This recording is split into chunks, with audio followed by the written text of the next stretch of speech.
तो हेलो बच्चों, अभिनव coaching classes के यूट्यूब चैनल पे आपका हार्दिक स्वागत है। हम ह्यूमन फिजियोलॉजी का जो मॉड्यूल चालू किए हैं उसका जो एक्सक्रीटरी सिस्टम है उसका अगला लेक्चर लेकर आए हैं। तो बेसिकली जो मैंने लेक्चर 2 में आपको क्या क्या बताया था कि ह्यूमन के अंदर जो एक्सक्रीटरी सिस्टम होता है उसके अंदर क्या क्या होता था। ए पेयर ऑफ किडनीज था, ए पेयर ऑफ यूरेटर था, यूरिनरी ब्लैडर था और यूरेथ्रा था, जिसके अंदर फीमेल यूरेथ्रा की साइज कम थी, मेल यूरेथ्रा की साइज ज्यादा थी। यूरिनरी ब्लैडर यूरेटर के अंदर रीनल पेल्विस और रीनल कैलिसेस के अंदर क्या मौजूद था बेटा, ट्रांजिशनल एपिथेलियम या यूरो एपिथेलियम मौजूद था, जो एंडोडर्मल जर्म लेयर से बना हुआ था, जो इम्परमिएबल टू द यूरिन था, जिसके अंदर अम्ब्रेला सेल्स मौजूद होती थी, जो कॉन्ट्रैक्ट होती थी तब कैसी होती थी, फ्लैट होती थी, और रिलैक्स होती थी तो कैसी होती थी, डोम शेप्ड होती थी। उसके अलावा मैंने बताया था तुम्हारे को कि ह्यूमन के अंदर जो किडनीज होती है वो रेट्रोपेरिटोनियल पोजीशन में होती है, 12th thoracic vertebra and 3rd lumbar vertebra के बीच में मौजूद होता है।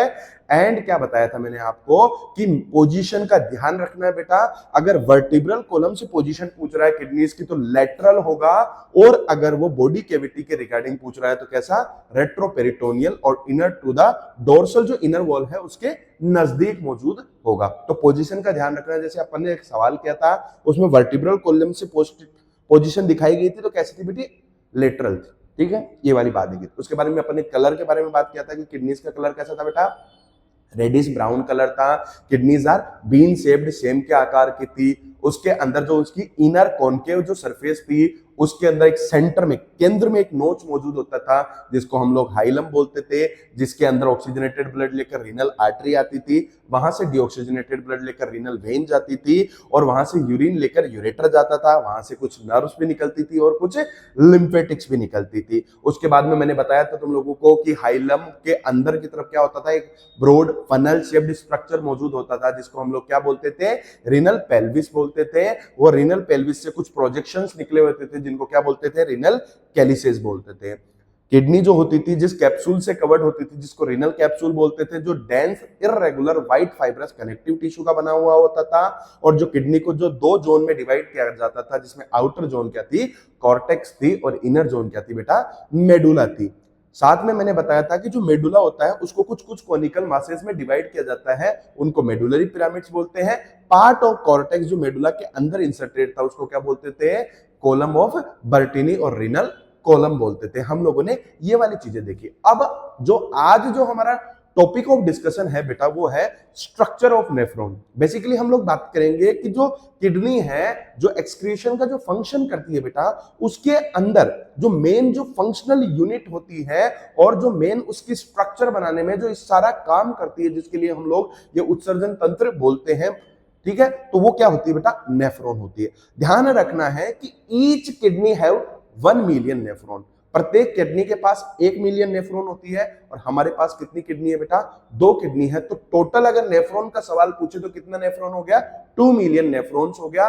1 million is equals to 10 lakh होता है। तो देखो क्या दे रखा है तुम्हारी एनसीईआरटी में, एनसीईआरटी में दे रखा है बेटा, क्या दे रखा है, एनसीईआरटी में दे रखा है कि each kidney has nearly 1 million complex tubular structures called nephron. तो क्या बोल रहा है बेटा, ये स्टेटमेंट ऐसा बोल रहा है कि ईच किडनी, क्या बोल रहा है बेटा, कि ईच किडनी, प्रत्येक किडनी के पास कितना, 1 मिलियन नेफ्रॉन है। कितना बेटा, 1 मिलियन नेफ्रॉन है।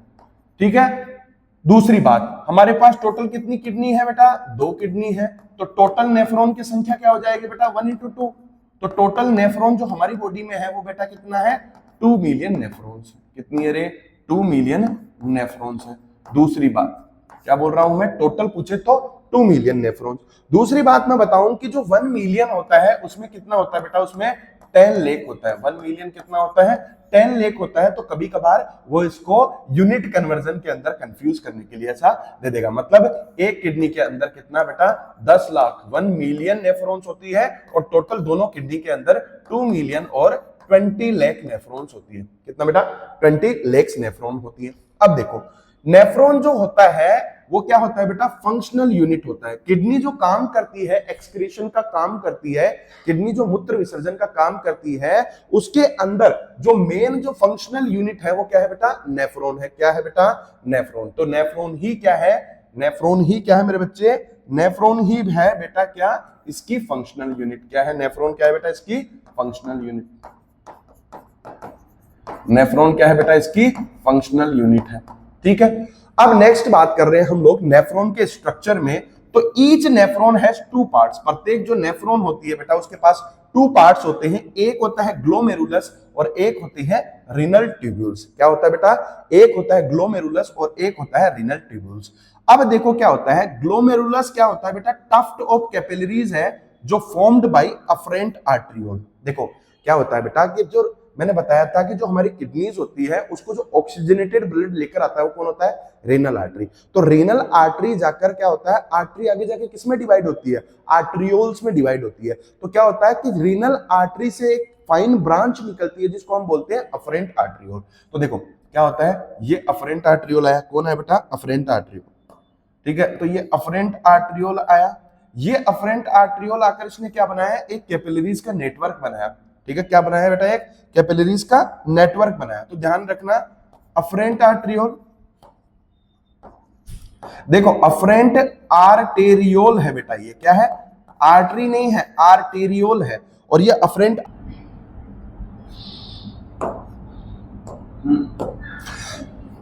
तो अफरेंट जो आर्टरियोल है, मैंने क्या बताया बेटा कि जो किडनीज है उसके पास में जो ऑक्सीजनेटेड ब्लड लेकर आता है कौन?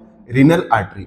तो कौन ब्लड लेकर आ रहा है? Renal artery. क्या ला रहा है बेटा? किडनी के पास कैसा ब्लड ला रहा है? Oxygenated blood. अब किडनी के पास ऑक्सीजनेटेड ब्लड कौन ला रहा है?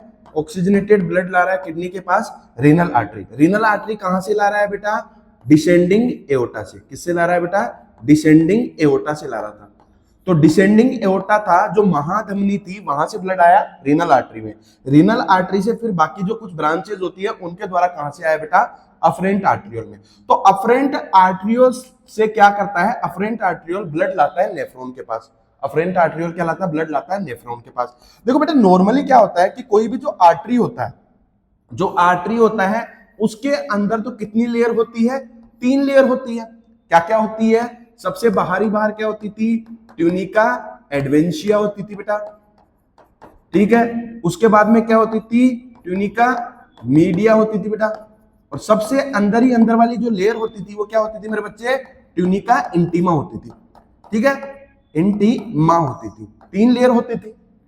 अब हम लोग जब आर्टेरियोल की बात करेंगे, आर्टेरियोल यहां पर आया तो पहले आर्टरी होती है, फिर आगे जाकर आर्टरियोल्स में डिवाइड करती है, फिर आगे जाकर क्या बनता है बेटा? कैपिलरीज बनता है। तो क्या होता है, ये अफरेंट आर्टरियोल यहां नेफ्रॉन के पास के लेकर आएगा, ब्लड लाएगा। नेफ्रॉन के पास क्या लाएगा बेटा? ब्लड लाएगा। देखो फिर ये जो अफरेंट आर्टरियोल यहां पर ब्लड लेकर आएगा तो यहां पर एक जो नेटवर्क बनेगा, यहां पर जो कैपिलरीज का एक नेटवर्क बनेगा ना बेटा, कैपिलरीज का एक नेटवर्क बनेगा, टफ्ट ऑफ कैपिलरीज बनेगा। कैपिलरीज का क्या बनेगा? एक गुच्छा बनेगा, टफ्ट ऑफ कैपिलरीज। तो क्या होता है, अफरेंट आर्टेरियोल जो है बेटा आगे जाकर एक टफ्ट ऑफ कैपिलरीज बनाता है। देखो अब टफ्ट ऑफ कैपिलरीज बनाता है तो मैं क्या बताना चाहता हूं, मैं टफ्ट ऑफ कैपिलरीज से ये बताना चाहता हूं बेटा कि जो हमारे पास ये ग्लोमेरुलस होता है जिसको हम बोलते हैं टफ्ट ऑफ कैपिलरीज बोलते हैं। ग्लोमेरुलस जो है ये हमारे पास टफ्ट ऑफ कैपिलरीज है। अब देखो ये कैपिलरीज का बना हुआ है, मतलब बेटा कि क्या है, होगा सिंगल लेयर ऑफ एंडोथेलियम का बना होगा, सिंगल लेयर ऑफ एंडोथेलियम मौजूद होगा। यहाँ पर ब्लड वेसल्स का जो एपिथेलियम होता है वो क्या होता है बेटा? एंडोथेलियम होगा। ठीक है, तो यहां पर क्या होगा, टफ्ट ऑफ कैपिलरीज होता है तो सिंगल लेयर ऑफ एंडोथेलियम मौजूद होगा, यहाँ पर कैपिलरीज है। अब देखो क्या होता है कि यहां पर जो ब्लड लेकर आया वो कौन है? अफरेंट आर्टरियोल। देखो आने वाला अफरेंट, जाने वाला इफरेंट। ठीक है, तो ब्लड लेकर आया कौन हो गया? अफरेंट आर्टरियोल। यहां से जो ब्लड लेकर जाएगा उसको वापस, उसका क्या नाम हो गया बेटा? Efferent arteriole. तो लेकर कौन आया? अफरेंट आर्टरियोल। लेकर जा कौन रहा है नेफ्रॉन से? Efferent arteriole. तो ये लेकर जा रहा है और ये लेकर आ रहा है। तो अफरेंट मतलब आने वाला और इफरेंट जाने वाला। तो बेटा कुछ चीज आपने नोटिस की कि मैंने अफरेंट आर्टरियोल का डायमीटर छोटा बनाया है और इफरेंट आर्टरियोल का डायमीटर बड़ा बनाया। तो ऐसा ही होता है कि अफरेंट आर्टरियोल का डायमीटर छोटा होता है और इफरेंट आर्टरियोल का डायमीटर बड़ा होता है। क्या कुछ ऐसा गड़बड़ नजर आ रहा है? हाँ गड़बड़ है। क्या गड़बड़ है बेटा? उल्टी बात बोल दी। कैसे? नहीं समझ में आया तुम्हें? देखो थोड़ा सोच के देखो, अगर मैं ऐसा बोलता, क्या बोलता, अगर मैं ऐसा बोलता कि इसका डायमीटर कम है, उसका डायमीटर ज्यादा है, तो ब्लड बेटा आता कम और जाता ज्यादा, तो क्या फिल्ट्रेशन के लिए प्रेशर बनता? नहीं। तो देखो क्या होगा बेटा, ये अफरेंट आर्टरियोल का क्या होगा, डायमीटर ज्यादा होगा, और इफरेंट आर्टरियोल का डायमीटर क्या होगा बेटा, कम होगा। तो अफरेंट आर्टरियोल का बड़ा डायमीटर होता है, इफरेंट का छोटा होता है, तो ज्यादा ब्लड आएगा, फिर वो ब्लड क्या होगा, यहां पर इकट्ठा होगा, तो उसकी वजह से प्रेशर लगेगा, जिसकी वजह से वो फिल्टर होगा। और यहां पर क्या है, इसका डायमीटर कम है तो कम ब्लड जाएगा बाहर, आ ज्यादा रहा है और जा कम रहा है, तो ब्लड यहां इकट्ठा होगा, तो क्या लगाएगा बेटा, प्रेशर लगाएगा, जिसकी वजह से वो क्या होगा, फिल्टर होगा। तो मैंने वो जानबूझ के आपको डायग्राम उल्टा बताया ताकि आप एक बार सोच सको कैसे। अगर मैं उसको छोटा बता देता और उसको बड़ा बता देता कि ब्लड आ ही कम रहा है और जा ज्यादा रहा है, तो क्या फिल्टर होता? नहीं। तो क्या होगा बेटा, ब्लड आएगा ज्यादा और जाएगा कम, तो यहां पर क्या होगा, ब्लड एक्यूमुलेट होगा, उसका प्रेशर लगेगा। क्या लगेगा बेटा, एक्यूमुलेट होगा। तो अफरेंट आर्टरियोल का जो डायमीटर है, जो व्यास है बेटा, वो क्या होगा, डायमीटर ज्यादा होगा, और जो इफरेंट आर्टरियोल है इसका डायमीटर क्या होगा बेटा, इसका डायमीटर क्या होगा रे, कम होगा। इसका डायमीटर क्या होगा, कम होगा।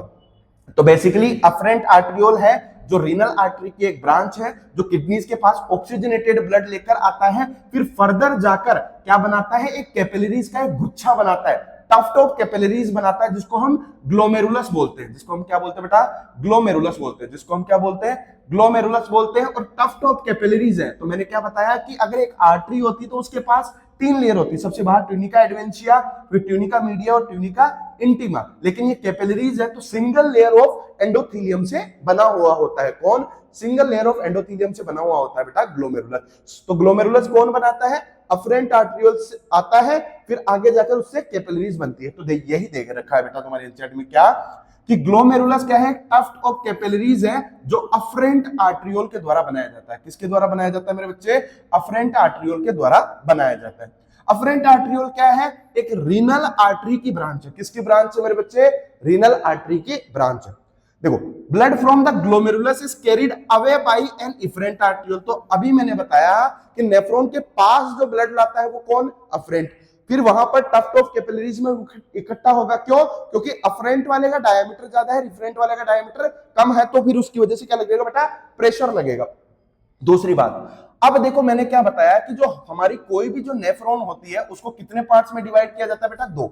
एक ग्लोमेरुलस होता है और एक क्या होता है बेटा, रीनल ट्यूब्यूल। तो हमारी कोई भी जो नेफ्रॉन है उस नेफ्रॉन को कितने पार्ट्स में डिवाइड किया जाएगा बेटा, कोई भी जो नेफ्रॉन है, कोई भी जो नेफ्रॉन है उसके 2 पार्ट्स हो गए। एक क्या हो गया बेटा, ग्लोमेरुलस हो गया। क्या हो गया रे, ग्लोमेरुलस हो गया। और दूसरा पार्ट क्या हो गया मेरे बच्चे, रीनल ट्यूब्यूल हो गया। एक क्या हो गया, ग्लोमेरुलस हो गया, और एक क्या हो गया, रीनल ट्यूब्यूल हो गया। ग्लोमेरुलस जिसकी बात अभी तक अपन ने कर ली थी, क्या होता है, टफ्ट ऑफ कैपिलरीज होता है, जो अफरेंट आर्टरियोल के द्वारा बनाया जाता है। टफ्ट ऑफ कैपिलरीज है तो बेटा कैसा था, सिंगल लेयर था एंडोथेलियम का। ठीक है, अब देखो रीनल ट्यूब्यूल्स आगे और क्या दे रखा है बेटा, कि जो रीनल ट्यूब्यूल्स है, the renal tubules begins with a double walled cup like structure called the Bowman's capsule.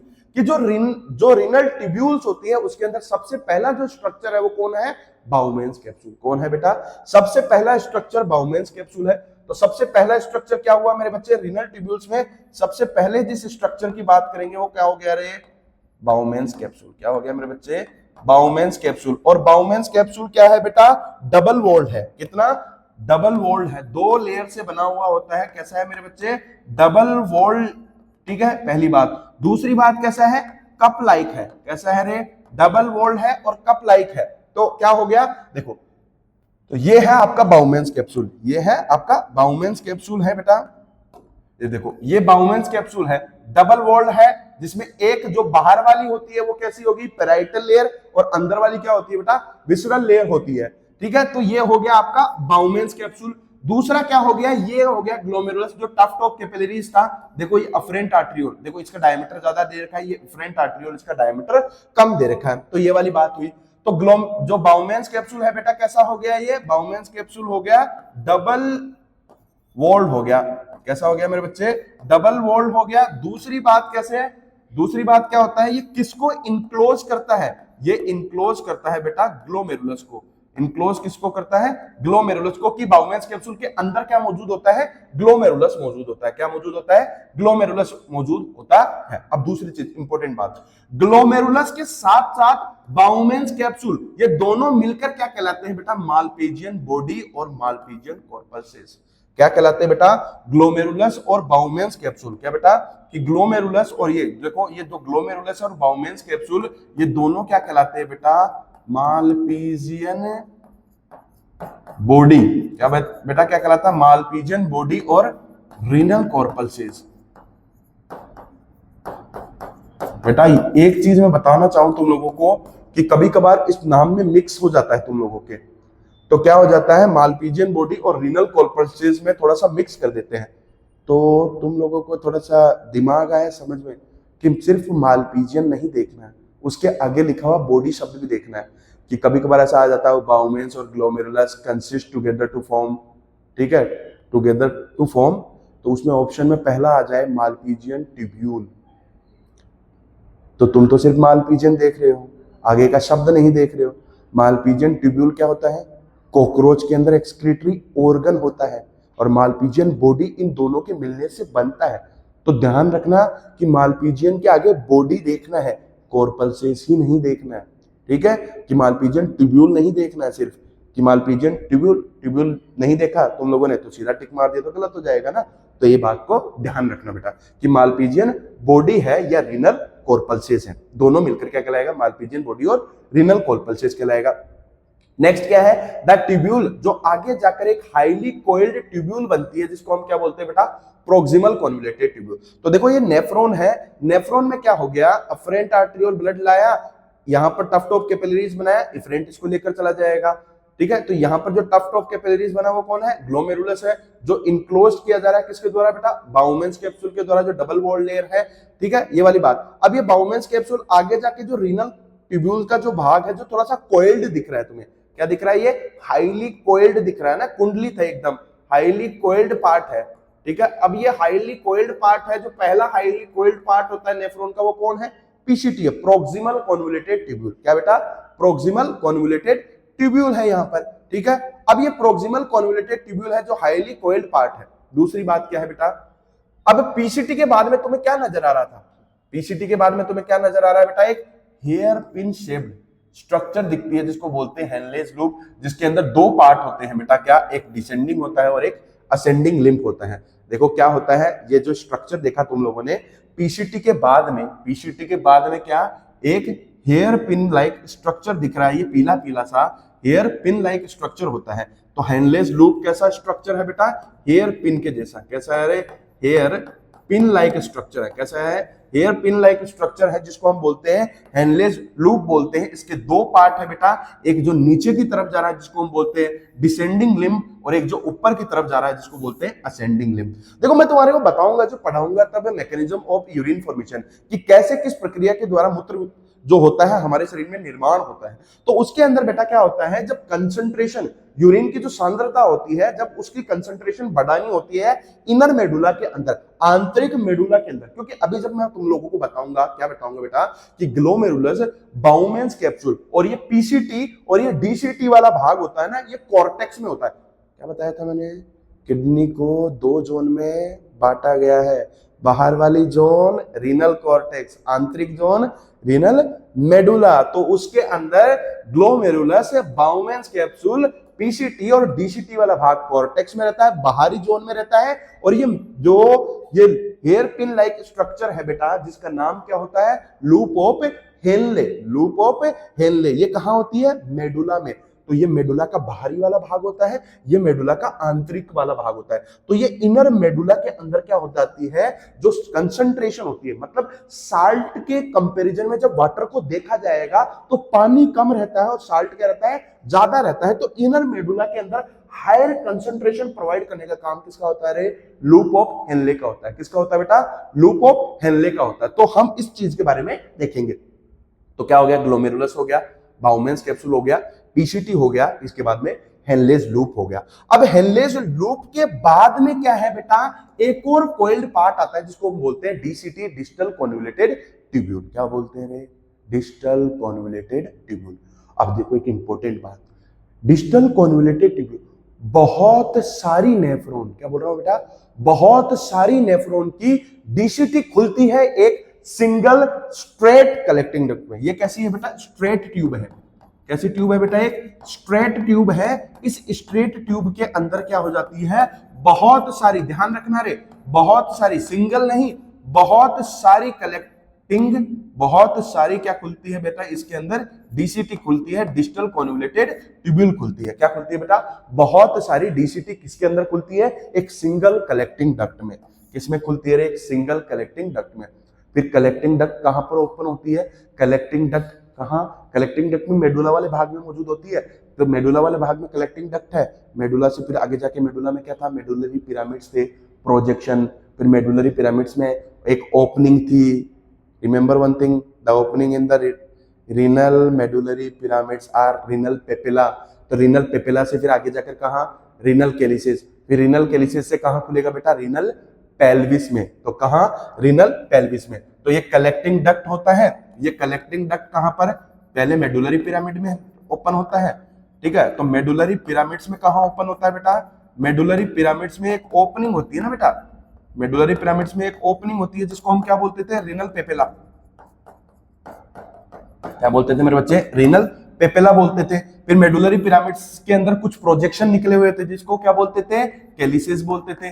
तो उन कैलिसेस के अंदर जाएगा, फिर कैलिसेस से आगे जाकर कहां पर जाएगा रे, पेल्विस में जाएगा, रीनल पेल्विस में जाएगा। रीनल पेल्विस से कहां जाएगा बेटा, यूरेटर में जाएगा, और यूरेटर से कहां जाएगा बेटा, यूरिनरी ब्लैडर में, और यूरिनरी ब्लैडर से कहां जाएगा, बाहर पेशाब करने पे बाहर चला जाएगा ना, कहां चला जाएगा, यूरेथ्रा के द्वारा कहां चला जाएगा बेटा, बाहर चला जाएगा। तो क्या हुआ, कलेक्टिंग डक्ट से, तो पाथवे ऑफ यूरिन क्या हुआ, पाथवे ऑफ यूरिन क्या हुआ, यहां से ब्लड फिल्टर होगा, सबसे पहले बाउमेंस कैप्सूल में आएगा, फिर पीसीटी में आएगा, फिर लूप ऑफ हेनले में आएगा, फिर डीसीटी में आएगा, फिर बहुत सारी नेफ्रॉन की डीसीटी कलेक्टिंग डक्ट में खुलेगी जो मेडुलरी पिरामिड में ओपन होगी, रीनल पेपिला के अंदर, फिर कैलिसेस में ओपन होगा, फिर रीनल पेल्विस में ओपन होगा, फिर यूरेटर में ओपन होगा, फिर यूरिनरी ब्लैडर में ओपन होगा, फिर कहां ओपन होगा रे बेटा, यूरेथ्रा में ओपन होगा। तो पाथ ऑफ यूरिन फ्लो तुम लोगों ने देख लिया, और इस स्ट्रक्चर की बात भी अपन लोगों ने कर ली बेटा, ठीक है। तो इतनी बात समझ में आई, ठीक है। तो इतनी बात समझ में आई, तो सबसे पहले क्या है कि एक तो इस डायग्राम से रिलेटेड की कोई डाउट है तो एक तो मैं थोड़ा साइड में हो जाता हूं, तुम इस डायग्राम को नोट डाउन कर लो, इस डायग्राम से रिगार्डिंग जो इसके आसपास में पॉइंट लिखे हुए हैं उसको लिख लो, ठीक है। पहली चीज तो लिख लिया होगा पॉज करके। दूसरी बात क्या है बेटा, मैंने यहां पर बताया था कि रीनल ट्यूब्यूल्स में बाउमेंस और ग्लोमेरुलस दोनों मिलकर क्या कहलाएंगे, मालपेजियन बॉडी कहलाएंगे, और क्या बोलते हैं उसको, रीनल कॉर्पल्सेस बोल दिए बेटा। दूसरी चीज क्या हो गया, रीनल ट्यूब्यूल्स में पहला बात बाउमेंस कैप्सूल, दूसरा पार्ट क्या हो गया, पीसीटी हो गया बेटा, तीसरा पार्ट क्या हो गया बेटा, लूप ऑफ हेनले हो गया, और फिर चौथा पार्ट क्या था बेटा, डीसीटी था। क्या था बेटा, डीसीटी था। तो इसलिए बोला जाता है कि कलेक्टिंग डक्ट क्या होती है, नेफ्रॉन का पार्ट नहीं होती।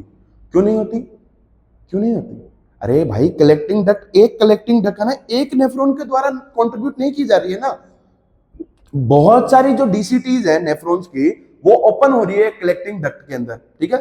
तो इसकी वजह से वो सिंगल के द्वारा नहीं है ना, कि एक सिंगल कलेक्टिंग डक्ट, एक सिंगल कलेक्टिंग डक्ट के अंदर क्या एक ही डीसीटी ओपन हो रही है, नहीं, बहुत सारी डीसीटी ओपन हो रही है बेटा, बहुत सारी डीसीटी ओपन हो रही है। तो इतना तुम्हारे ठीक है दे रखा है। अब देखो मेरे बच्चे, ये डायग्राम के बारे में और कुछ कुछ प्यारी प्यारी बातें और पढ़ते हैं नेफ्रॉन के स्ट्रक्चर से रिगार्डिंग, एपिथेलियम वगैरह से रिगार्डिंग। देखो ये जो स्ट्रक्चर है बेटा, इस स्ट्रक्चर को थोड़ा सा गौर से देखना और इसको बनाना है साथ में, ठीक है।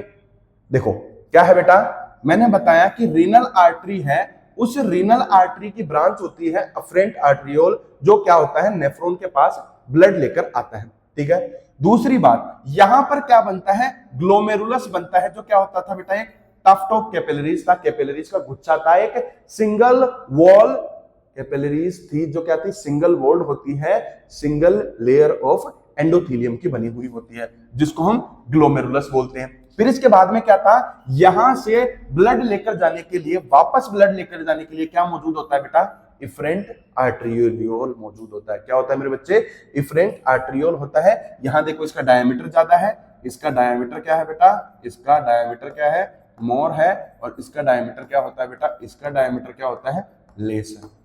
पहली बात। दूसरी बात, ग्लोमेरुलस को मैंने बता ही दिया तुम लोगों को, क्या होता है ये, टफ्ट ऑफ कैपिलरीज होता है। क्या होता है रे, टफ्ट ऑफ कैपिलरीज होता है। क्या होता है मेरे बच्चे, टफ्ट ऑफ कैपिलरीज है। क्या है रे, टफ्ट ऑफ कैपिलरीज है। क्या है, टफ्ट ऑफ कैपिलरीज है। ठीक है, कैपिलरीज का टफ है मतलब बेटा कैसा है ये, सिंगल, ठीक है, वॉल्ड है, सिंगल जो कवरिंग है, सिंगल लेयर है। इसके अंदर क्या मौजूद होती है बेटा, इसके अंदर एंडोथीलियम, सिंगल एंडोथीलियम मौजूद होती है सिर्फ। ठीक है, दूसरी चीज क्या है, ये बाउमेंस कैप्सूल है। बाउमेंस कैप्सूल कैसा था बेटा, कप के जैसा था। दूसरी बात, कैसा था बेटा, डबल लेयर था, कप के जैसा था, और कैसा था बेटा, डबल लेयर था। फिर क्या था, अपन ने देखा था कि ये बाउमेंस कैप्सूल और जो ये ग्लोमेरुलस है, इन दोनों को मिलाकर क्या बोल देते थे, इन दोनों को मिलाकर बोल देते थे बेटा मालपीजियन ट्यूब्यूल। क्या बोल देते थे रे, हैं, मालपीजियन बॉडी। और क्या बोल देते थे बेटा, यही तो है बात कि थोड़ा सा ध्यान नहीं दोगे तो कच्चा खा जाओगे। तो मालपीजियन बॉडी, और क्या बोलते थे बेटा, इसको रीनल कॉर्पल्सेस बोलते थे। क्या बोलते थे रे, रीनल कॉर्पल्सेस बोलते हैं बेटा। ठीक है, क्या बोलते थे, रीनल कॉर्पल्सेस बोलते हैं। अब इसके बाद में क्या होता है, तो कैसा हो गया, डबल वॉल्ड हो गया, कप लाइक स्ट्रक्चर हो गया। दूसरी बात क्या है, मैंने ये बताया था कि जो एक ग्लोमेरुलस है, जो टफ्ट ऑफ कैपिलरीज है, इसको कौन बनाता है बेटा, अफरेंट आर्टेरियोल। कौन बनाता है बेटा, अफरेंट आर्टेरियोल बनाता है। कौन बनाता है बेटा, अफरेंट आर्टेरियोल बनाता है। कौन बनाता है रे, अफरेंट आर्टेरियोल बनाता है। कौन बनाता है, अफरेंट आर्टेरियोल। फिर इसके बाद में अपन ने देखा था अगली जो रीनल ट्यूब्यूल्स का पहला पार्ट कौन है, कौन है रे, ये बाउमेंस कैप्सूल। फिर अगला पार्ट जो कॉइल्ड स्ट्रक्चर है, जिसको हम बोलते थे प्रोक्सिमल कॉन्वोल्यूटेड ट्यूब्यूल। यहां पर जो एपिथेलियम होता है वो कैसा होता है बेटा, simple cuboidal brush border epithelium है। कैसा है रे, simple cuboidal brush border epithelium है, जहां पर माइक्रोविलाई वगैरह भी प्रेजेंट रहती है। क्या होता है, यहां पर ब्रश बॉर्डर एपिथेलियम है।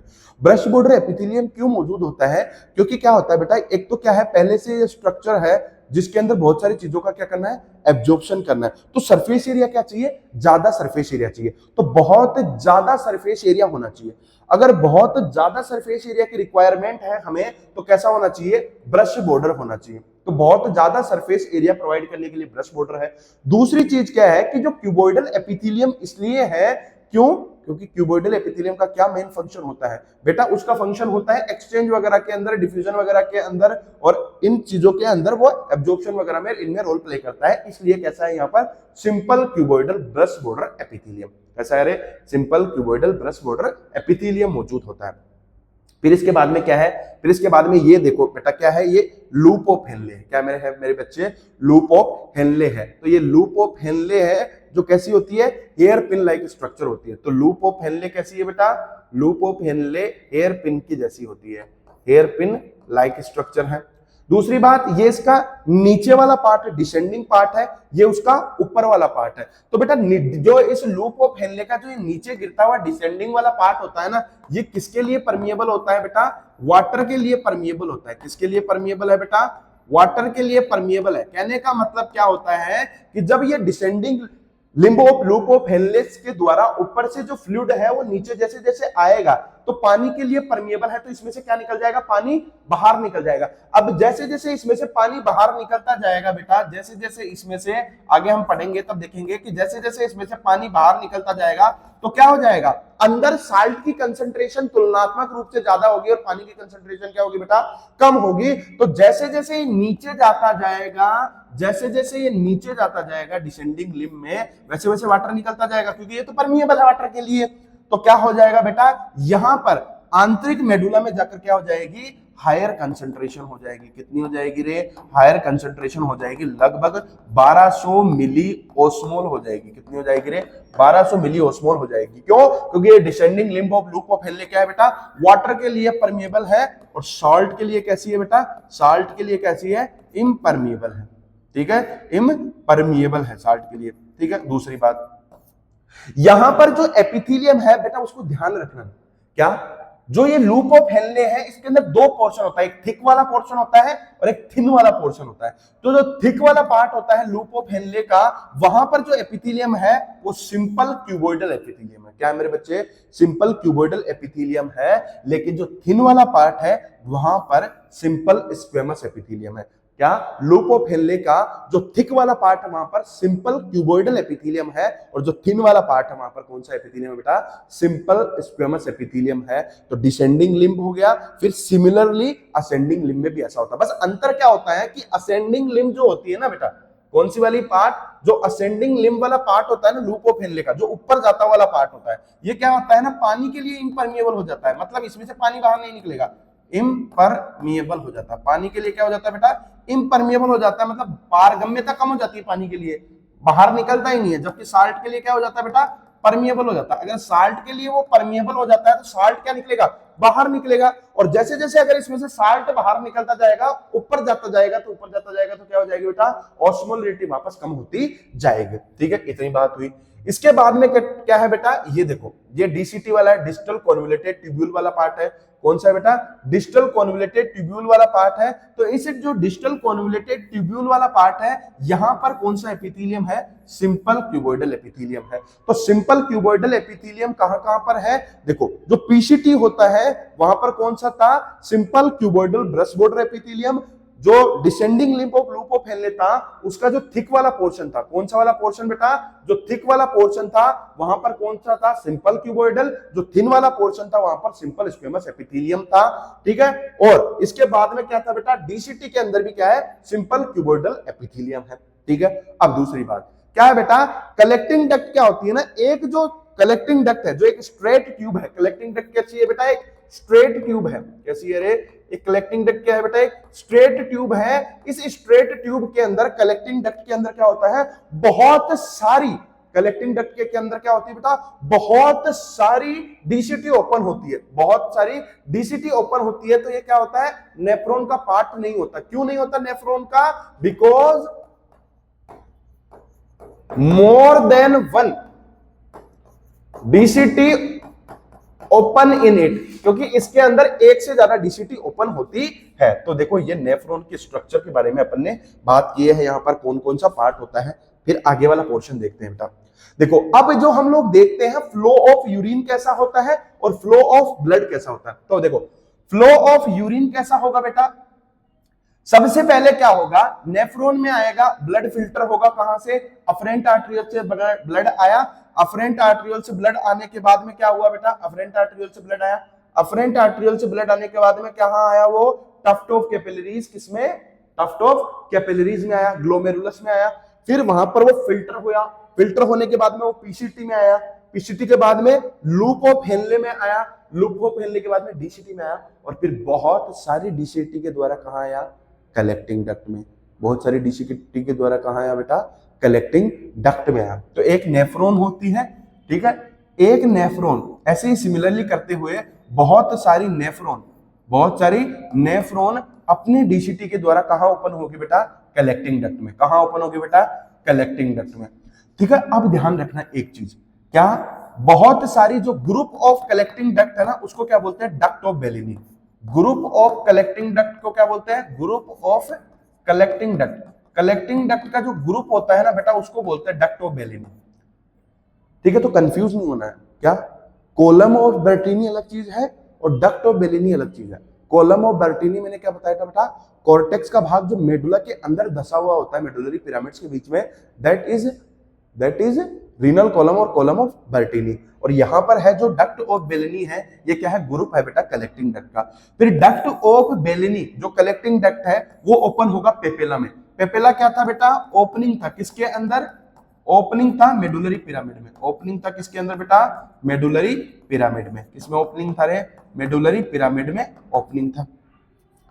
ठीक है, अब फ्लो ऑफ यूरिन क्या था? नेफ्रॉन। नेफ्रॉन से कलेक्टिंग डक्ट आया, रीनल पेपिला में आया। रीनल पेपिला के अंदर, मतलब रीनल पेपिला कहां है? मेडुलरी पिरामिड में एक ओपनिंग है। फिर मेडुलरी पिरामिड से जो प्रोजेक्शन निकले हुए थे उसको क्या बोलते थे? Renal calyces. रीनल कैलिसेस से कहां पर ओपन हुआ, एक फनल लाइक जो स्ट्रक्चर थी हाइलम के पीछे, रीनल पेल्विस, रीनल पेल्विस से कहां, यूरेटर में गया, फिर यूरिनरी ब्लैडर में गया और फिर यूरेथ्रा में गया। ठीक है, यूरेथ्रा पे दो स्पिंक्टर थे, इनर स्पिंक्टर और आउटर स्पिंक्टर। इनर वाला कैसा था बेटा, इनर वाला कैसा था रे, इनर वाला कैसा था, स्मूथ मसल का बना हुआ था, इनवॉलेंटरी था। आउटर वाला कैसा था बेटा, स्केलेटल मसल का बना हुआ था, आपका इज्जत बचाओ स्पिंक्टर था। ठीक है, वॉलेंटरी था। अब देखो ये चीज हो गया फ्लो ऑफ यूरिन के बारे में अपन ने बात कर ली। दूसरा हम बात करेंगे बेटा यहां पर ही, ठीक है, renal calyces, renal pelvis, ureter, urinary bladder और यूरेथ्रा के द्वारा क्या निकल गया, बाहर निकल गया एक्ट ऑफ मिक्सचुरेशन के द्वारा। ठीक है, अब देखो ये वाली चीज क्लियर हुई। दूसरी बात है blood flow in kidney. Kidney जो है बेटा उसके अंदर ब्लड कैसे आएगा, क्या आएगा, तो देखो हमारा जो हार्ट होता है, हमारा जो हृदय होता है बेटा उसके 4 चेंबर होते हैं। हमारा जो हृदय है उसके 4 चेंबर होते हैं। ठीक है, राइट एट्रियम होता है, राइट वेंट्रिकल होता है, लेफ्ट एट्रियम होता है और लेफ्ट वेंट्रिकल होता है। ठीक है, ये 4 पार्ट होते हैं हमारे हेड के। ठीक है, जो डीऑक्सीजनेटेड ब्लड आता है हमारे हृदय में वो राइट एट्रियम में आता है, सुपीरियर वेना केवा के द्वारा, सुपीरियर वेना केवा के द्वारा आता है, इंफीरियर वेना केवा के द्वारा आता है और किसका, हृदय का खुद का कोरोनरी साइनस के द्वारा आता है। फिर ये डीऑक्सीजनेटेड ब्लड जो यहाँ पर आ रहा है वो राइट वेंट्रिकल में आता है। राइट वेंट्रिकल से क्या होती है बेटा, कौन निकलता है, फुफ्फुसीय धमनी निकलती है, कौन, पल्मोनरी आर्टरी निकलती है। पल्मोनरी आर्टरी इस डीऑक्सीजनेटेड ब्लड को कहां लेके जाती है मेरे बच्चे, पल्मोनरी आर्टरी इस डीऑक्सीजनेटेड ब्लड को हमारे रेस्पिरेटरी ऑर्गन लंग्स के पास लेकर आती है। तो लंग्स क्या कर लेता है, इस ब्लड से कार्बन डाइऑक्साइड ले लेता है और इस ब्लड के अंदर क्या ऐड कर देता है, ऑक्सीजन ऐड कर देता है। तो फिर क्या हो जाता है, फिर ये जो ब्लड था जो ऑक्सीजनेटेड ब्लड है, इस ऑक्सीजनेटेड ब्लड को वापस लेकर कौन आती है, पल्मोनरी वेन, कौन रे, पल्मोनरी वेन लेकर आती है, जो कितनी थी बेटा, 4 थी। क्या थी, पल्मोनरी वेन लेकर आती है जो 4 थी। फिर ये पल्मोनरी वेन जो कौन सा ब्लड लाई है बेटा, ऑक्सीजनेटेड ब्लड लाई है। कौन सा ब्लड लाई है रे, ऑक्सीजनेटेड ब्लड लाई है।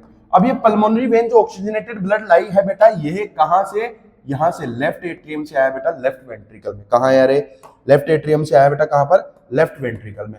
अब देखो यहां लेफ्ट वेंट्रिकल से ये ब्लड को पंप करता है कहां पर बेटा, एओर्टा के अंदर। कहां पर, एओर्टा के अंदर पंप कर देता है, जिसका काम होता है फिर पूरी बॉडी को ब्लड को पहुंचाना। तो देखो क्या हुआ, हार्ट ने ऑक्सीजनेटेड ब्लड पंप किया बेटा किसमें, डोर्सल एओर्टा में। किसमें ब्लड पंप किया रे, हार्ट ने डोर्सल एओर्टा में पंप किया ऑक्सीजनेटेड ब्लड। फिर डोर्सल एओर्टा की जो ब्रांच है, डिसेंडिंग एओर्टा की जो ब्रांच है, कौन बेटा, रीनल आर्टरी। डिसेंडिंग एओर्टा की जो ब्रांच है कौन है बेटा, रीनल आर्टरी। रीनल आर्टरी में आया, रीनल आर्टरी की जो आगे ब्रांच है जिसको हम बोलते हैं बेटा इफरेंट आर्टेरियोल। क्या बोलते हैं बेटा, इफरेंट आर्टेरियोल। क्या बोलते हैं, इफरेंट आर्टेरियोल। ठीक है, तो यहां पर आया, फिर इफरेंट आर्टेरियोल में आया। फिर इफरेंट आर्टेरियोल ने क्या बनाया था बेटा, एक कैपिलरीज का गुच्छा बनाया था, टफ्ट ऑफ कैपिलरीज बनाया था। और टफ्ट ऑफ कैपिलरीज था वो क्या था, ग्लोमेरुलस था। क्या था बेटा, ग्लोमेरुलस था। क्या था, ग्लोमेरुलस। तो ब्लड को लेकर आने वाला, क्या बेटा, ब्लड लेकर आने वाला, लेकर आने वाला कौन है, अफरेंट। ठीक है, फिर कहां से आया, ग्लोमेरुलस के पास आया। अब ग्लोमेरुलस कैसा था, सिर्फ एंडोथीलियम का बना हुआ था, सिंगल लेयर था। ठीक है, अब इसके बाद में आगे जाके जो ब्लड था वो कौन लेकर चला जाएगा वापस, इफरेंट आर्टेरियोल। कौन लेकर चला जाएगा रे बेटा, इफरेंट आर्टेरियोल। कौन लेकर चला जाएगा, इफरेंट आर्टेरियोल। अब इफरेंट आर्टेरियोल के बाद में क्या होता था, जब तुम लोग डायग्राम देखोगे, ये वाला डायग्राम देखोगे तो बेटा दिखेगा तुम लोगों को, क्या दिखेगा, तुम्हारी एनसीईआरटी वाला जब तुम लोग डायग्राम देखोगे तो बेटा दिखेगा उसमें क्या, देखो क्या हुआ, इफरेंट आर्टेरियोल है। इफरेंट आर्टेरियोल आके जाकर क्या बनाता है, एक नेटवर्क बनाता है पेरिट्यूबुलर कैपिलरीज का। इफरेंट आर्टेरियोल आगे जाकर क्या बनाता है, एक नेटवर्क बनाता है जिसको बोलते हैं पेरिट्यूबुलर कैपिलरीज बोलते हैं। तो the efferent arteriole emerges from the glomerulus, form a fine capillary network around the vessel. क्या बोल रहा है बेटा, ये बोल रहा है, देखो यहां पर देखो क्या बोल रहा है, ये बोल रहा है कि जो इफरेंट आर्टेरियोल, क्या, कि जो इफरेंट आर्टेरियोल जो इमर्ज हुआ है, ग्लोमेरुलस से निकला है, वो आगे जाकर एक कैपिलरीज का नेटवर्क बनाता है रीनल ट्यूब्यूल्स के चारों तरफ, उसको बोलते हैं हम पेरिट्यूबुलर कैपिलरीज। क्या बोलते हैं, पेरिट्यूबुलर कैपिलरीज। तो क्या हो गया, इफरेंट के आगे क्या आया, पेरिट्यूबुलर कैपिलरीज का एक नेटवर्क आया। फिर उससे क्या होता है, एक माइन्यूट वेसल्स निकलती है जो क्या होती है, पैरेलल चलती है हेनलेज लूप के, यू शेप्ड होती है, जिसको हम क्या बोलते हैं बेटा, वासा रेक्टा होता है।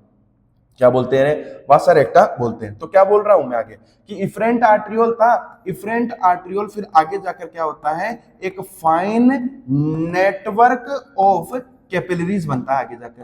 आगे जाकर क्या बनता है, एक फाइन नेटवर्क ऑफ कैपिलरीज बनता है, और उस फाइन नेटवर्क ऑफ कैपिलरीज जो आगे जाके बनता है, उस फाइन नेटवर्क ऑफ कैपिलरीज को क्या बोलते हैं बेटा, पेरीट्यूबुलर कैपिलरीज। क्या बोलते हैं बेटा, पेरीट्यूबुलर कैपिलरीज। उसी पेरीट्यूबुलर कैपिलरीज की क्या होती है, एक ब्रांच होती है, एक माइन्यूट ब्रांच होती है, जो कैसी होती है बेटा, यू शेप होती है। कैसी होती है, यू शेप होती है। साथ के साथ क्या होती है, जो पैरेलल होती है, समानांतर होती है, पैरेलल टू क्या बेटा, जो पैरेलल होती है किसके, हेनलेज लूप के। किसकी पैरेलल होती है रे, हेनलेज लूप के पैरेलल होती है, जिसको हम लोग क्या बोलते हैं बेटा, वासा रेक्टा बोलते हैं। क्या बोलते हैं रे, वासा रेक्टा बोलते हैं। देखो अभी जब तुम लोगों को मैं 2 टाइम ऑफ नेफ्रॉन पढ़ाऊंगा ना, तो उस नेफ्रॉन के अंदर बताऊंगा। तो क्या बनाया, आगे पेरीट्यूबुलर कैपिलरीज था, पेरीट्यूबुलर कैपिलरीज से कहां आया बेटा, पेरीट्यूबुलर कैपिलरीज की ब्रांच में आया, जिसको क्या बोलते हैं, वासा रेक्टा। ठीक है, अब वासा रेक्टा से आगे क्या जाएगा, वेन्यूल्स में। किस में जाएगा, जैसे मैंने क्या बोला बेटा, कोई भी एक आर्टरी होती है ना, कोई भी एक धमनी होती है, पहला उसका आर्टरी होता है, फिर आर्ट्रियोल्स होता है, फिर कैपिलरीज होता है। ठीक है, फिर क्या होता है, वेन्यूल्स होता है। ठीक है, फिर क्या होता है बेटा, वेन्यूल्स होता है। ठीक है, अब वेन्यूल के आगे क्या हो गया, रीनल वेन हो गया। क्या हो गया बेटा, रीनल वेन हो गया। रीनल वेन आगे जाके किसमें खुल रही थी मेरे बच्चे, रीनल वेन आगे जाके इंफीरियर वेना केवा में खुल रही थी। और इंफीरियर वेना केवा अभी मैंने बताया कहां खुल रहा है बेटा, राइट एट्रियम में खुल रहा है। और ये ब्लड पंप किसने किया था, लेफ्ट वेंट्रिकल ने ब्लड पंप किया था। तो देखो ये पूरा का पूरा किडनीज के पास जो ब्लड कैसे आ रहा है, उसका पाथवे हो गया। ठीक है, तो इसको रोक के एक बार लिख लेना। ठीक है, तो ये पूरा का पूरा पाथवे हो गया उसका।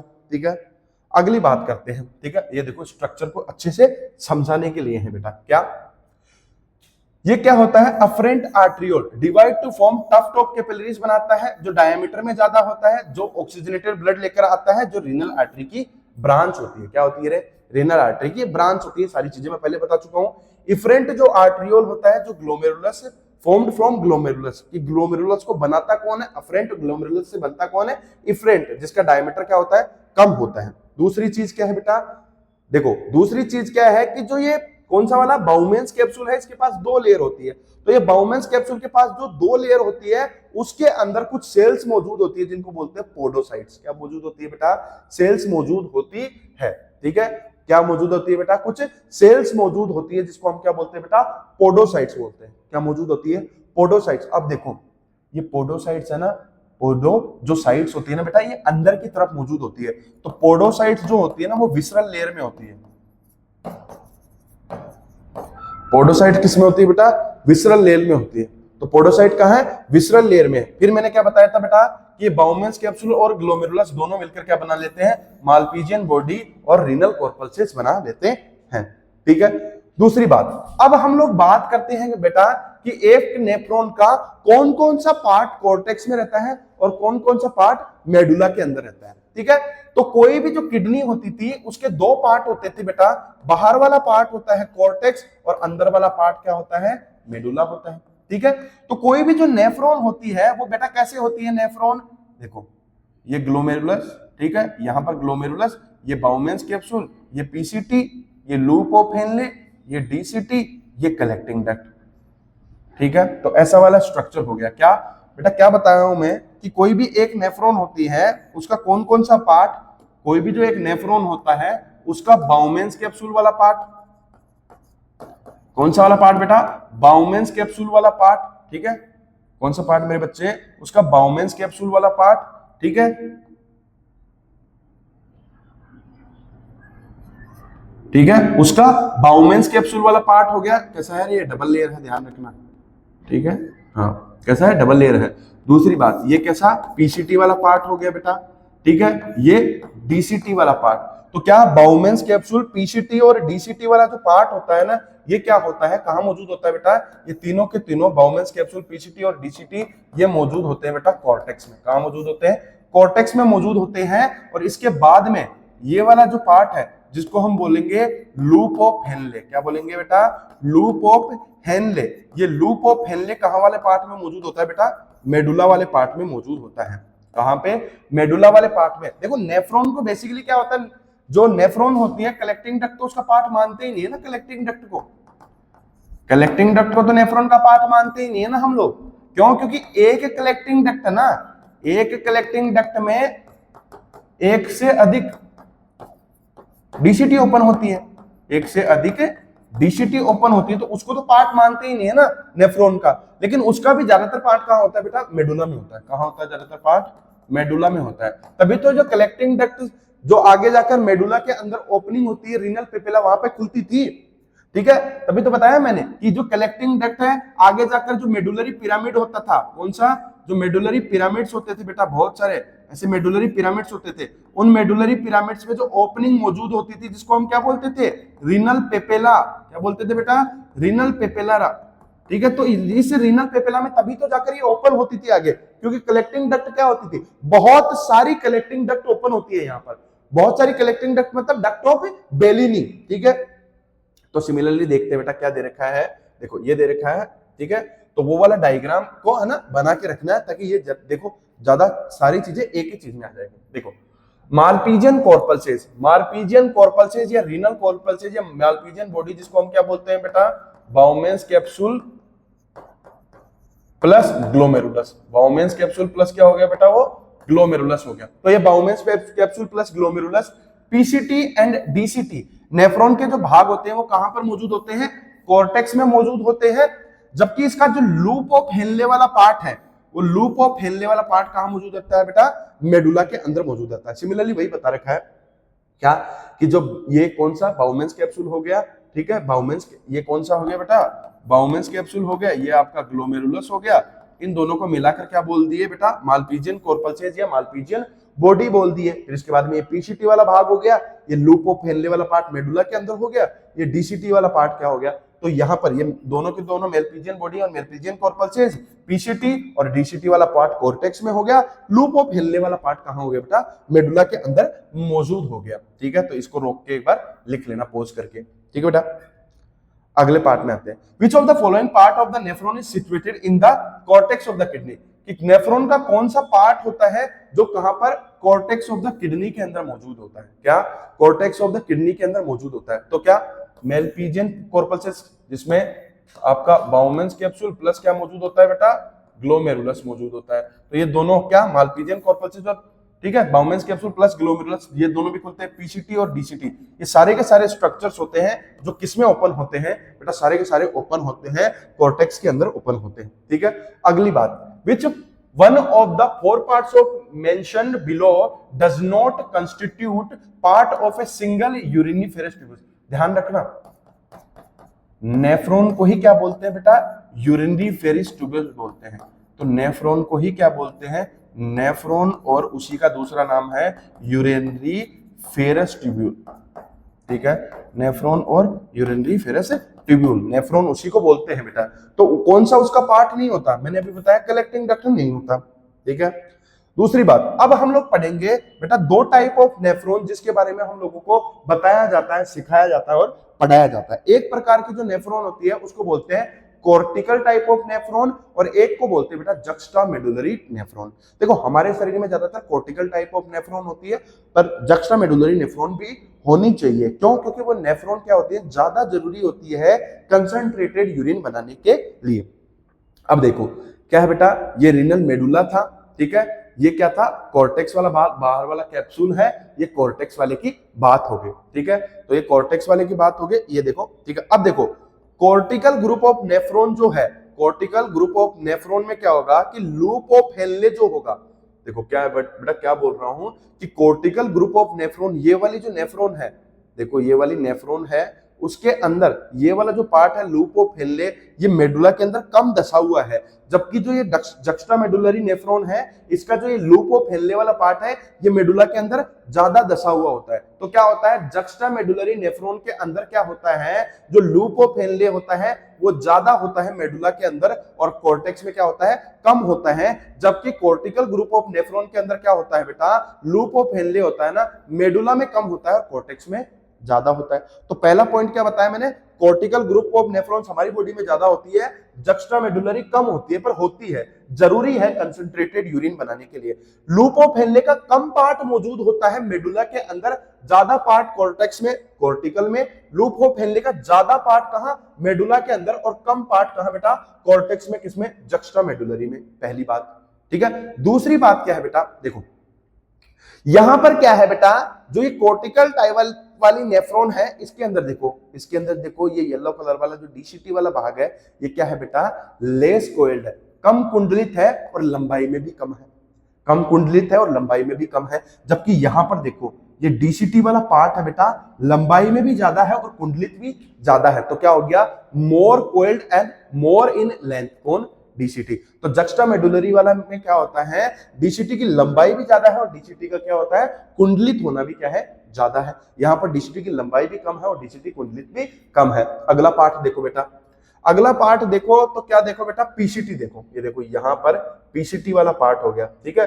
पीसीटी वाला पार्ट हो गया। पीसीटी वाला पार्ट ही आगे जाके लूप ऑफ हेनले में खुलता है ना, ठीक है। तो पीसीटी वाला पार्ट हो गया, ठीक है, वो समझाने के लिए पीसीटी वाला पार्ट हो गया, ठीक है। अब पीसीटी वाला पार्ट भी क्या होता है ना, कम कोइल्ड होता है और लेंथ में कम होता है। जबकि यहां पर जो पीसीटी वाला पार्ट है, देखो क्या है, यहां पर ये पीसीटी वाला पार्ट है, फिर लूप ऑफ हेनले, ये डीसीटी, फिर आगे कलेक्टिंग डक्ट होगी।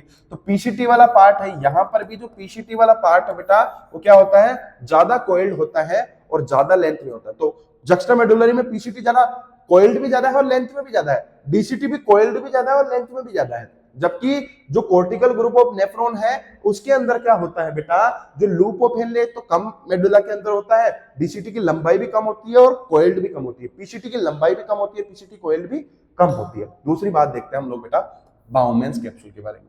तो देखो क्या है, यहाँ का जो बाउमेंस कैप्सूल है क्या, मेडुला के पास में, जबकि यहाँ का बाउमेंस कैप्सूल क्या है, मेडुला से दूर है। तो क्या हो गया, जक्स्ट्रा मेडुलरी वाले के अंदर क्या हो गया, जो बाउमेंस कैप्सूल है वो कॉर्टेक्स में मौजूद है, मेडुला के पास में, कॉर्टेक्स में मौजूद है, कहां बेटा, मेडुला के पास में। जबकि देखो देखो दोनों के अंदर ऐसा नहीं है कि मैं कुछ और बता रहा हूं, एक बार माइंड के अंदर इस इमेज को 4-5 बार देखना, वैसे क्लियर हो जाएगा। क्या कि यहाँ का बाउमेंस कैप्सूल, जक्स्ट्रा मेडुलरी में बाउमेंस कैप्सूल नीचे की तरफ है, मतलब मेडुला के पास में है। यहां पर कहां है बेटा, कॉर्टेक्स में जो मौजूद है पर मेडुला के पास में है। यहां पर देखो ऊपर की तरफ है, मतलब कॉर्टेक्स में जो मौजूद है पर मेडुला से दूर है, ठीक है। तो सिंपल बात हो गया। तो देखो ये कॉर्टिकल टाइप वाला हो गया, ये जक्स्ट्रा मेडुलरी वाला टाइप हो गया। पहला क्या अंतर है बेटा, यहाँ का बाउमेंस कैप्सूल क्या है, कॉर्टेक्स में है बट मेडुला के पास में, यहाँ वाला भी कॉर्टेक्स में है बट मेडुला से दूर है। यहाँ का जो पीसीटी है बेटा, वो क्या होता है, लंबाई में भी ज्यादा है और कुंडलित भी ज्यादा है। जबकि यहाँ का देखो, यहाँ का जो, ये तो लूप ऑफ हेनले हो गया, ये डीसीटी हो गया, यहाँ का जो पीसीटी है वो कैसा है बेटा, लंबाई में भी कम है और कुंडलित भी कम है।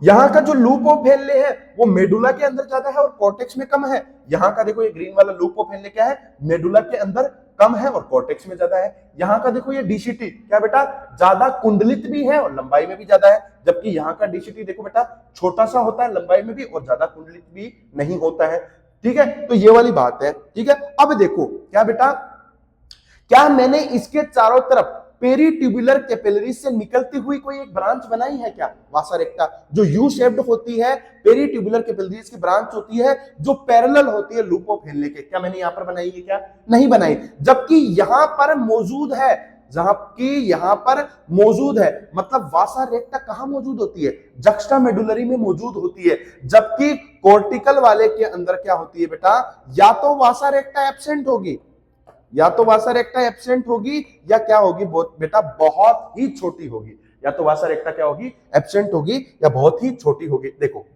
अब देखो ये दोनों का डिफरेंस है। क्या बताया मैंने कि हमारी बॉडी के अंदर ज्यादातर जो नेफ्रॉन्स होती है वो कैसी होती है बेटा, ज्यादातर जो नेफ्रॉन्स होती है हमारी बॉडी के अंदर वो कैसी होती है बेटा, कॉर्टिकल टाइप वाली होती है। तो ज्यादातर जो 85% तक नेफ्रॉन होती है हमारी बॉडी में कॉर्टिकल टाइप वाली होती है, ठीक है। तो ज्यादातर, तो मोर अमाउंट में क्या है बेटा हमारी बॉडी में, कॉर्टिकल टाइप वाली है, लेस अमाउंट में क्या है बेटा, जक्स्ट्रा मेडुलरी वाली है, ठीक है। 15% तक है। परसेंटेज याद ना हो कोई दिक्कत वाली बात नहीं है, ये याद आना चाहिए कि कॉर्टिकल ज्यादा होती है, जक्स्ट्रा मेडुलरी वाली कम होती है। दूसरी चीज, मालपीजियन कॉर्पल्सिस, मालपीजियन कॉर्पल्सिस क्या, बाउमेंस और ग्लोमेरुलस क्या थे उसके अंदर, मेडुला के पास में थे, close to the kidney surfaces, ठीक है। तो कॉर्टिकल वाले में क्या थे, ऊपर की तरफ थे, ऊपर की तरफ मतलब रीनल कैप्सूल के पास में, मतलब किडनी की सरफेस के पास में थे। जबकि यहां पर क्या है, मालपीजियन जो कॉर्पल्सेस है वो कहां पर है बेटा, कॉर्टेक्स और मेडुला के जंक्शन में नीचे की तरफ मौजूद था, जक्स्टा मेडुलरी में, मेडुलरी पिरामिड के पास में था। दूसरी चीज, लूप ऑफ हेनले क्या था, मोस्टली कन्फाइंड, कॉर्टिकल वाले में क्या था, मोस्टली कॉर्टेक्स वाले पार्ट में होती है और बहुत छोटा सा पार्ट होता है मेडुला के अंदर। जबकि जक्स्टा मेडुलरी में क्या था, लूप ऑफ हेनले क्या था, बहुत लॉन्ग, बहुत बड़ा पार्ट था मेडुला के अंदर और बहुत कम पार्ट था कॉर्टेक्स में। दूसरी बात, पेरिट्यूबुलर जो कैपिलरीज है, जो नेटवर्क है, जैसे कि वासा रेक्टा, वो कॉर्टेक्स वाले में एब्सेंट होता है या बहुत कम होता है, बहुत छोटी साइज का होता है। जबकि जक्स्टा मेडुलरी में वो क्या होता है बेटा, बहुत ज्यादा होता है, बड़ा होता है। ठीक है, तो ये वाला क्या हो गया, इस वाले को ध्यान रखना, ये दोनों क्या है, कॉर्टिकल और जक्स्टा मेडुलरी नेफ्रॉन का एक टाइप है। जक्स्टा मेडुलरी नेफ्रॉन क्यों चाहिए होती है, ताकि यूरिन को क्या कर सके, मोर कंसंट्रेट कर सके। ठीक है, यूरिन को ज्यादा कंसंट्रेट कर सके, यूरिन को ज्यादा सांद्रित कर सके, इसके लिए ऐसा होता है। ठीक है, इसके बाद में तो देखो ये डिफरेंस क्या है ना, वहां पर थोड़ा सही से नहीं दिख रहा था, तो सेम डिफरेंस है, उसको यहाँ पर लिख दिए। ठीक है, तो इस वाले को सेम बात है। ठीक है, इसके बाद में अब जक्स्टा मेडुलरी जो नेफ्रॉन्स है, जक्स्टा मेडुलरी नेफ्रॉन्स में क्या होता है बेटा, क्या जक्स्टा मेडुलरी नेफ्रॉन्स में वासा रेक्टा प्रोमिनेंट होता है क्या, हाँ, पेरिट्यूबुलर कैपिलरीज और वासा रेक्टा बहुत प्रोमिनेंट होता है। क्या लूप ऑफ हेनले लॉन्ग होता है क्या, हाँ, मेडुला के अंदर ज्यादा मौजूद होता है, कॉर्टेक्स में कम होता है और लंबाई में भी ज्यादा होता है। लूप ऑफ हेनले क्या मेडुला के अंदर रन करता है क्या, हाँ, बहुत ज्यादा। तो सारी की सारी स्टेटमेंट सही होगी। फिर इसके बाद में मैंने बताया दिया था ब्लड फ्लो कैसे क्या कहां से मूव करता है ऑलरेडी। ठीक है, तो आज हमने जो ओवरऑल डिस्कस किया है बेटा, वो किसके बारे में डिस्कस किया है, हम लोगों ने नेफ्रॉन। देखो ये माना कि लेक्चर थोड़ा लंबा हो सकता है, थोड़ा सा लॉन्ग लगे आपको, लेकिन आप अगर इस लेक्चर को देखेंगे तो आपके बहुत सारे कंसेप्ट क्या हो जाएंगे, एकदम क्लियर हो जाएंगे। ठीक है, तो आपको रटने की जरूरत नहीं पड़ेगी हर चीज को। आप क्या करेंगे, अगर इस लेक्चर को सुनते रहेंगे, ठीक है, जबकि आपका कभी एनसीईआरटी पढ़ने का मूड नहीं हो, बुक पढ़ने का मूड नहीं हो, अब अगर आप नोट्स पढ़ने का मूड नहीं है तो आप लेक्चर को चला लेंगे और ठीक है, तो उसको 1.5x या जैसे भी आपका मन हो उसमें देख लोगे। जब दोबारा देखोगे, पहली बार एकदम नोट्स प्रिपेयर करना है, तो दोबारा टाइम पर जब देखोगे उसको बार बार देखना है लेक्चर को, ताकि क्या रहे, कंसेप्ट माइंड में फिट हो जाए, ताकि रटना नहीं पड़े कोई भी चीज को। तो लगातार पढ़ते रहिए, अपने जो अपने सपना देखा था डॉक्टर बनने का, उसके लिए अग्रसर रहे। धन्यवाद।